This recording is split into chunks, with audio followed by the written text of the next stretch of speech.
Hello guys, कैसे हो आप सब? मैं बहुत अच्छी हूँ और आप कैसे हो?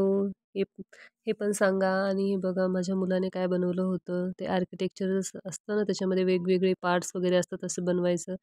तर त्याने विंडमिल बनवली होती आणि किती छान मस्त बनवली होती. आधी त्याला माझी हेल्प लागत होती 2 वर्षापूर्वी, पण आता तो स्वतःचं स्वतः बनवतो आणि त्यामध्ये मला खूप खुशी आहे, की तो आता स्वतःचं स्वतः बनवायला शिकलाय. आणि खूप छान पण वाटतं, की आपला मुलगा आता नवीन-नवीन गोष्टी बनवतोय. तो त्याचं ग्रो होतोय छान. आणि हे बघा, आमच्या घराच्या जवळ अशी झाडं आहेत म्हणजे अंगणात, तर खूप साऱ्या चिमण्या येतात तिथं आणि चिव, चिव, चिव, चिव, चिव करतात. इतकं छान वाटतं बघा ना, किती छान आल्यात चिमण्या.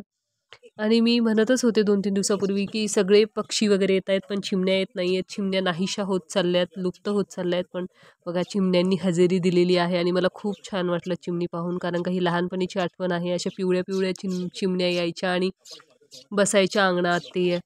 तर ह्या अशा बघून खूप छान वाटलं. माझ्या मम्मीच्या घरी म्हणजे अंगणात अशी झाडं आहेत, त्याच्यामुळे चिमण्या येतायत. जिथं झाडं नाही आहेत, मग त्यांना तिथं राहायला, खायला पण भेटत नाही. त्याच्यामुळे चिमण्या नाहीशा होत चालल्यात. चला मग पुढच्या ब्लॉगमध्ये भेटू.